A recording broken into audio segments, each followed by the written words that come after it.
halako batean, elurra urtzen hasi zen.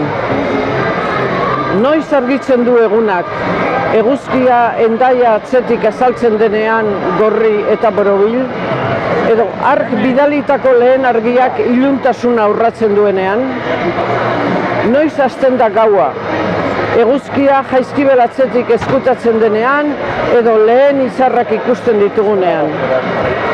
Parekidetasunaren aldeko borroka honen bukaerak noiz du hasiera.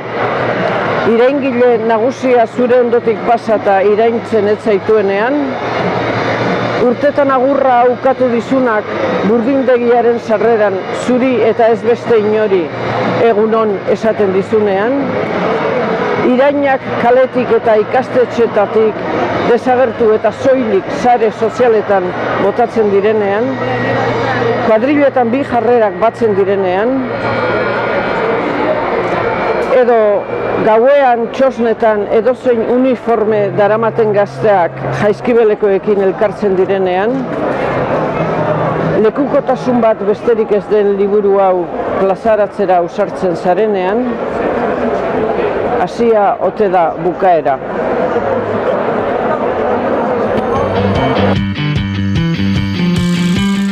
Bandera, moreak, airean.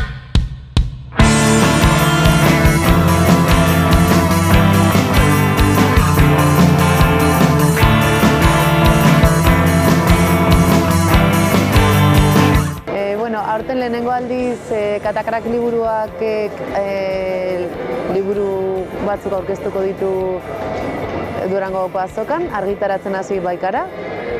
Katakrakeko proiektuak aurtengo 2016ko azarotik aurrera liburu denda, kantina eta erabilera anitzeko esparruaz gain argitaletxe ere badelako.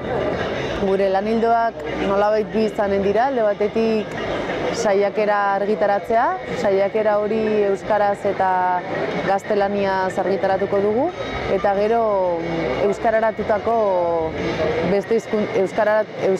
ditugu beste hizkuntzetako eleberri batzuk.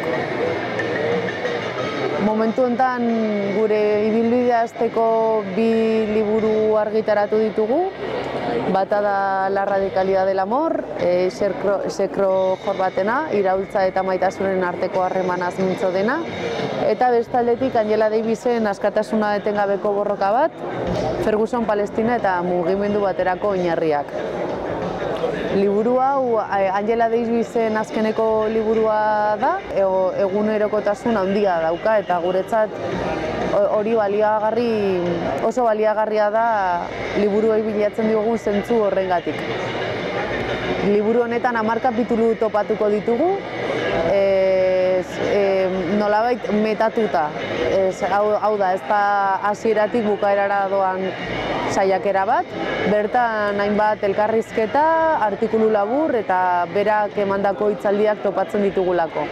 Feminismoak esaten duen bezala, liburuak errealitate egokituan ulertu nahi ditugu, hau da. Guretzat, liburu honek gure errealitatea ulertu eta eraldatzeko tresna bezala ere ulertu behar dugu. Horrexegatik, orain arte argitaratu ditugun liburuetan, liburu guztiei guk argitaletxeak egindako sarreratxo bat daukagu, eta bertan esate baterako Davisen liburuan, momentu honetan Iruñean bizi dugun gatazka konkretu bati egokitzen diogu Davisek esaten dituen diskursoak. Hain zuzen ere, duela hilabete bat edo hilabete terdi gutxi gora bera, Elandien Ilaeren heriotza jarri dugu mahai gainean. Senegaldetik etorritako pertsona hau poliziaren komisarian hil zelako eta oraindik ardurarik egon ez delako horren heriotzaz, inork ez daki zer gertatu ote zen, eta egoera horrek hainbat galdera plazaratzen digu, batez esaten Iruñean zer gertatzen ote den pertsona beltzekin, Iruñean zer gertatzen den pertsona zuriekin, lehenengo eta bigarren mailako biztanleak ote dauden edo benetan xenofobo edo arrazista garen. Angela Davisek liburuan erabiltzen duen intersekzionalitate kontzeptua bereziki maite dugu. Berari esker posible delako ulertzea Estatu Batuetan gartzelen aurka egiten diren mugimenduek eragin zuzena dutelako Palestinako gatazkan. Eta guretzat liburuak hori direlako ere bai, ez? Tresnak nolabait internazionalismo klasikoari utziz, borroka guztien aurre egiteko edo borroka guztietan behintzat parte hartzeko edo ulertzeko ere bai. Liburua inglesez zegoen eta Amaia Palauzak, Inigo Roque eta Garazi Ugeldek euskaratua da. Lan ederra egin dute guretzat. Bertan proposamen argia dagoelako, Davisek erabiltzen dituen hainbat kontzeptuen itzulpenean, etorkizunera begira erabilgarriak izateko. Gara haragi berrien atzetik gabiltzanak emakume izendatuak. Bueno, Lizipe emakume Amazona gerlari bat zan, eta Zusa barroan dagoen bilduma feminista da, pentsamendu eta kritika feministaren bilduma. Jule Goikoetxea da editorea, eta aurten, orain dela 2 hilabete jarri dugu abian. Ez da bilduma itzia, irekia da, bertan sorkuntza feminista egiten du norbait idatzi dezake. Egia da, hurrengo 10 liburuak jadanik itzita daudela, badago mami asko, denetarik itzengo dugu, bertan Jule Goikoetxea oso lan fina egin du. Egia da, jende asko sortzen ari dela feminismotik Euskal Herrian, eta horregatik sortu zen, behar bat bazegoelako eta masa kritiko bat ere bazegoelako. Eta uste dut ekaina aldera edo holan, Oiana Etxebarrieta eta biok, esango nuke pixkat lehenago igual, Jule Goikoetxearen deia jaso genuen lehenengo liburuaren gonbidapena eginez, ez?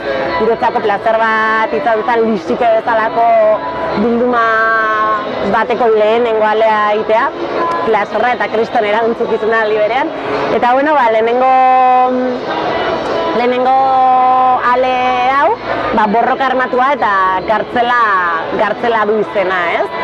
5 urte pasa dira eta bere jardun armatua eten zuenetik, eta dela garaia uste dugu feminismotik borroka armatuaren kritika feminista bat egitea eta gartzelaren kritika feminista egitea, ez? Azkenan uste dugu borroka armatua, gartzelak sistemak patriarkalak direla eta bertan inzidentzia duela patriarkatua, baina aldi berean uste dugu gartzelan, gatazka armatuetan emakumeok estrategiak sortzen ditugula horri aurre egiteko eta subversioko guneak ere eraikitzen ditugula, ez? Hortarako, bai Oiana bai biok egin izan ditugu hainbat elkarrizketa, frankismo garaitik egunera arte, bai eta barruan parte hartu duten militatu duten emakumeekin, bai segi erakundean egondako emakumeekin, eta gure deia eta gure helburua izan da pixkat euren esperientziak biltzea batetik, uste dugulako normalean gizonei bakarrik galdetzen diela, beraz historiaren ale bat falta dela uste dugu, baina bestetik ere erakusteko garai berri hauetan emakumeen eta feminismoaren presentzia bermatu behar dela, eta hori da pixkat Lizipe lehenengo aleko bilduma hau. Hementxe da buena.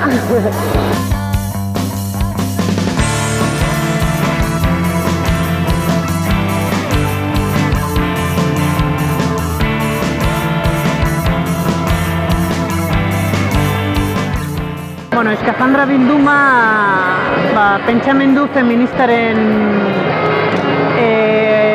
lan giltzarriak bildu nahi dituen bilduma bada, euskarara ekartzea, eta proiektua babiatzen da, orain dela 2 urte, juntatu ginalako Anari Alberdi, Maialen Lujanbio, Ainara Lasa, Amagoia Gurrutxaga, Idurrez Isabel, Eide Rodríguez eta nineu, gure adiskidetasuna zarago 2 kezka nagusi ditugulako, eta orduan ere bagenituen da, euskara eta feminismoa, ezta? Eta orduan, argi ikusi genuen Angela Davisek ematen digula bai euskararen normalizaziorako eta bai genero berdintasunerako giltzarri batzuk, ez? Eta erabaki genuen, hau itzuli beharra dago euskarara, ezta? Euskarak behar du liburu hau eduki. Eta horra abiatu zen abentura bat, ez? Azkenean bukatu dana, Jakin eta Elkar argitaletxeak elkarrekin liburu bilduma abian jartzen, ezta? Eta esan dudan bezala ez da kasualidadea Angela Davisekin abiatzea. Eta zergatik? Angela Davisek liburu horretan, Emakume arraza eta klasea izena duen liburu honetan, titulu berak esaten duen bezala, aipatzen du menperakuntza hirukoitzaren teoria lehen aldikoz, ezta? Eta nolabait esaten du, emakume izateagatik edo arraza beltzekoa izateagatik eta klase sozial apalekoa izateagatik hiru menperakuntza direla, baina hiru menperakuntza horiek aldi berean eta gorputz berean eta kolektibo berean gertatzen direla, ezta? Eta horri tiraka esaten du, beraz, hortik irtetzeko eta bazterretatik plaza erdira joateko, borrokak ere elkarrekin etorri behar dute, ezta?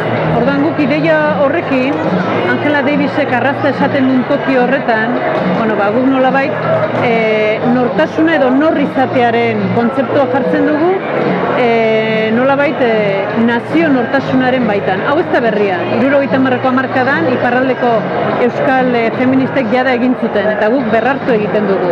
Guk egiten duguna da nazioaren askapen prozesu horretan edo nazioaren eraikuntza eta aldarrikapen horretan hizkuntza zentralidadean jartzen dugu, ez?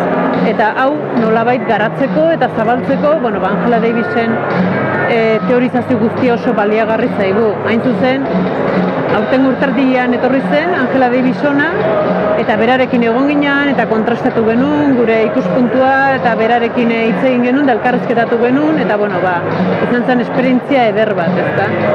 Eta hortik dator, orain liburu, guretzako onaino iritsi gara, liburu honekin, eta prozesu luze bat oso kolektiboa, jende asko hartu du parte, bai herrietan hitzaldiak ematen ibili garen on jendeak ekarri dizkigun gauzak, bai lankide izan ditugunak, bai kafean zokian Fermin Muguruzak eta beste musikari asko kantoratu zuten kontzertua, aipatu nahi dut, handik atera genuen diruarekin, ordaindu ahal izan dugu, Danele Sarriugartek egin duen itzulpen bikain hori, eta kolektibo izate horretan hori da gure ezaugarrietako bat, eta bilduma honek aurrera segiko dula, urtean 2 liburu jarri nahi ditugu kalean, eta hurrengo autoreak ere martxan daude, ezta?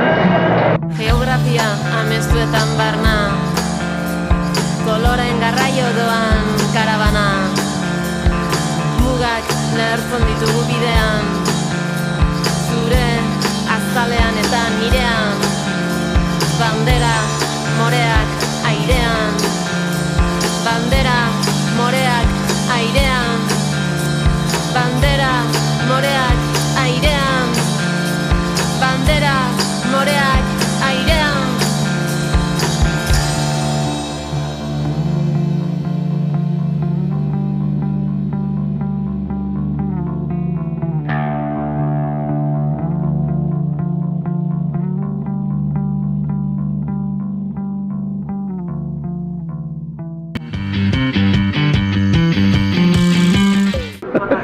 Sanbide Gain eta Jurgiek izan, Willis Drummond taldekoak, etorri gira azokara gure disko berria Tabula Rasa erakusterat.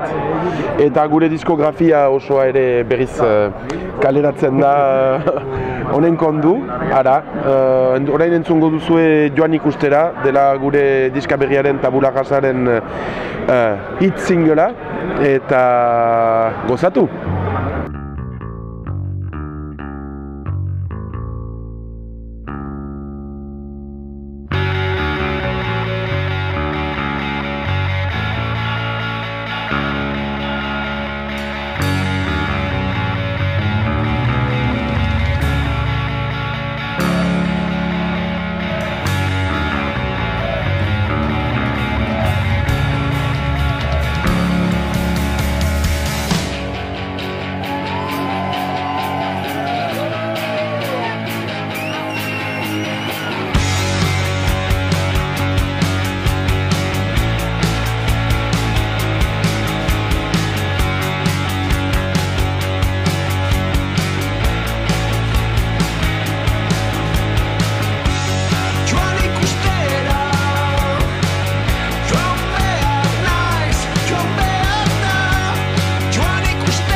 Allez, mila esker hainitz.